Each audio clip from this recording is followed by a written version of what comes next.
Bab 1819. Peringkat pertama Liga Pahlawan Es dan Salju. Kamu kemari mencariku hanya karena ingin membahas masalah ini denganku. Erikin mengerutkan dahi sembari bertanya. Dirinya tidak merasa tertarik terhadap masalah keluarga Si. Dia juga mempercayai pria ini mengetahui hal tersebut, namun sang empu tetap memberitahu hal tersebut kepada dirinya. Tentu bukan, hanya saja aku merasa perlu membahas masalah tersebut, supaya antar kita bisa baik-baik saja. Pria itu tersenyum ramah lalu berujar, oh iya, aku lupa memperkenalkan diri. Namaku Hendisi, sebenarnya aku merasa kita bisa menjadi sahabat. Aku merasa antar kita tidak perlu, Erikin menggelengkan kepala dan berujar. Hendisi adalah anak pertama keluarga Si. Meskipun hubungan dia dengan Nikosi tidak baik. Namun bagaimanapun Nikosi adalah keturunan ayahnya, Nikosi sebagai adiknya, bagaimana mungkin Hendisi kemari berkata ingin menjadi sahabat dengannya terlebih dahulu. Apalagi tatapan pria ini terkadang memancarkan tatapan licik. Erikin merasa pria ini bukanlah orang baik. Hehe, tidak apa-apa. Bukan teman, juga lebih kuat dibandingkan musuh. Meskipun ditolak oleh Erikin, namun mimik wajah Hendisi tetap terlihat ramah, sama sekali tidak terkena gangguan. Jika aku tidak kemari, kamu akan mengira diriku adalah musuh. Sekarang setidaknya kita hanyalah orang asing, bahkan aku bisa memberikanmu sedikit informasi, untuk membuktikan ketulusan hatiku. Hendisi menunjuk kultivator pria dan wanita di jarak tidak jauh, dan memperkenalkannya. Kali ini banyak orang luar biasa memasuki tanah ekstrim, contohnya kultivator dari keluarga Ouyang, peringkat ke-6 di Liga Pahlawan Es dan Salju, dan juga Beldoyin dari keluarga Yin. Dia juga selalu menyembunyikan diri dengan baik, kultivasi dirinya juga sangat luar biasa. Tapi kamu bisa mengalahkan adikku, kamu tidak perlu peduli terhadap mereka. Orang yang harus kamu perhatikan adalah dia. Tatapan pria itu tertuju ke sebelah, tatapan Erikin juga ikut tertuju sesuai pandangan sang empu. Hanya melihat si botak tengah duduk di atas futon tulang putih. Futon tulang putih tersebut terlihat sangat menarik perhatian orang. Sebenarnya setelah Erikin tiba, dia pun sudah memperhatikan benda tersebut. Futon ini terbuat dari giok putih, sedangkan di luar futon terdiri dari tengkorak manusia. Melihat dari kualitas tengkorak, sepertinya adalah tengkorak kultivator. Hawa pria ini terlihat menyeramkan, bahkan tanah di sekeliling berwarna hitam gosong, dan satupun orang tidak ada yang mendekatinya. Sedangkan paras wajahnya terlihat aneh, kedua netranya mencekung, tulang pipinya juga terlihat menonjol, lubang hidung yang lebar, bahkan mulutnya terlihat sangat besar. Apalagi si botak yang benar-benar tidak ada sehelai rambut, dia terlihat mengkilap di tanah salju ini. Jangan melihat paras wajahnya tidak baik, tapi dia adalah Huo Rong, anak dari partai Ji Huo, bahkan berada di perangkat pertama di Pejuang Kebanggaan. Hendisi memperkenalkan. Apakah kamu melihat tengkorak di futon tersebut? Tengkorak tersebut adalah musuh yang dia bunuh. Setelah membunuh musuh, dia membuat tengkorak tersebut sebagai perhiasan, dan menunjukkan kepada seluruh orang. Bahkan hubungan partai Ji Huo dengan Istana Es Arktik, tidak perlu aku banyak membahas, bukan? Oleh karena itu di dalam Sekte Suci Abadi, dia adalah musuh terbesar kalian. Hendisi tersenyum sembari berujar. Seperti menyadari tatapan Erikin, pria itu membuka kedua netra. Tatapan dinginnya menatap Erikin, terlihat tidak menyenangkan. Sepertinya dia sangat membenci orang menatapnya, sekalipun hanya sejenak. Merasakan hawa-hawa yang seperti tidak ada, mendadak terbang sesuai tatapan. Hong. Di saat bertatapan dengan pria itu, mendadak muncul api yang ganas di sekeliling Erikin. Api ini sangat ganas bagaikan seekor naga yang muncul dari dalam tanah, dan mengelilingi Erikin.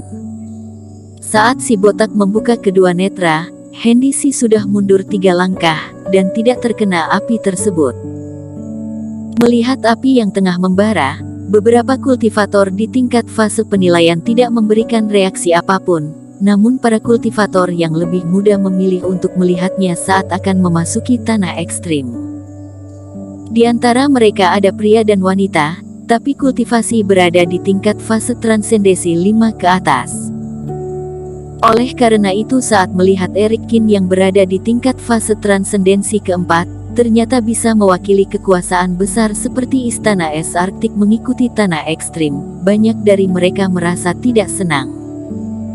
Kini Huorong beraksi, juga membuat mereka memiliki kesempatan untuk melihat Erikkin mempermalukan dirinya sendiri. Hendici berada di atas udara, sudut bibirnya terukir sebuah senyuman saat melihat api di sekeliling tubuh Erikkin. Huorong sangat mudah marah. Dia sudah melihatnya saat di partai Jihuo. Dia sangat membenci tatapan orang lain, apalagi perhatian orang lain berada di kepalanya. Erikkin berada di arahannya langsung menginjak hal yang tidak disukai oleh Huorong. Sedangkan dirinya, hanya sedikit mengangkat tatapannya, dia tidak benar-benar menatap Huorong. Tapi Huorong juga sangat mudah marah. Erikkin hanya menatap sekilas, sang empu langsung menyalakan api suci. Erikkin hanyalah di tingkat fase penilaian keempat, meskipun dia luar biasa bisa membunuh Nikosi dan penatua tertinggi partai Jihuo. Tapi menghadapi Huorong, sepertinya akan terluka berat. Sebenarnya Erikkin tidak salah dalam menebak, meskipun hubungan dirinya tidak baik dengan Nikosi. Tapi Erikkin melawan keluarga Si. Bagaimana dirinya bisa bertemanan dengan Erikkin? Api yang membara, bahkan radius 100 meter juga terkena api tersebut. Untungnya Erikkin berdiri di atas gunung rendah, tidak ada siapapun di sekelilingnya. Menuju tepi formasi, selain para kultivator di tingkat fase penilaian yang sedang sibuk memecahkan formasi, hampir pandangan seluruh orang menatap ke arahnya. Terutama beberapa pejuang kebanggaan yang dikenali oleh Hendici sebelumnya, juga sedikit terkejut menatap api tersebut. Api yang membara membakar cukup lama, dan perlahan mulai mereda. Pandangan Hendici tertuju ke arah tempat yang telah terbakar, dia memutuskan untuk kembali melihat Erikkin. Pandangan para kultivator juga tertuju ke arah tempat yang telah terbakar. Di saat asap api menghilang, bayangan Erikkin sudah menghilang. Apakah sudah terbakar menjadi abu? Hendici mengerutkan dahinya. Orang yang diundang oleh Istana Es Arktik, apakah selemah ini? Di saat dirinya tengah berpikir, mendadak terdengar suara angin menderu. Setelah itu seluruh orang melihat ke atas langit, satu angsa liar api menggunakan kecepatan paling cepat menuju ke arah Huorong. Tentu diriku harus membalas budi. Di saat itu juga, terdengar suara Erikkin dari jarak jauh. Seluruh orang baru melihat, entah sejak kapan Erikkin sudah berada di atas langit. Sedangkan angsa liar tersebut adalah panah panjang yang penuh dengan hawa Reiki. Huorong melototkan kedua netranya, dan bangkit dari futon. Dia mengulurkan tangan, dan langsung memukul panah panjang tersebut. Hong! Di telapak tangan Huorong, api suci berubah menjadi harimau ganas, dan bertabrakan bersama dengan panah penghancur. Mendadak api meledak, yang membuat telinga seluruh orang kesakitan. Kali ini, giliran Huorong diserang oleh api tersebut. Entah ini kebetulan atau tidak, salah satu api bagaikan naga api, mendadak menyerang ke arah Hendici yang tengah sedikit mematung. Mimik wajah Hendici sedikit berubah, dia segera menggerakkan kedua tangan untuk menghentikan api tersebut. Tapi sepertinya tidak keburu, tubuhnya terbang dan terus mundur karena api suci tersebut, lalu dirinya terjatuh ke lantai. Melihat Erikkin hanya sekali memanah, Huorong langsung diserang oleh api, dan Hendici langsung terjatuh ke lantai. Seluruhnya terdiam. Para kultivator muda menatap ke arah Erikkin dengan terkejut. Eric Qin yang berada di tingkat fase transendensi keempat, dia menghindar dari serangan Huorong. Bahkan di kondisi dirinya tidak terluka, bisa menyerang balik dengan kekuatan sekuat ini. Bersambung.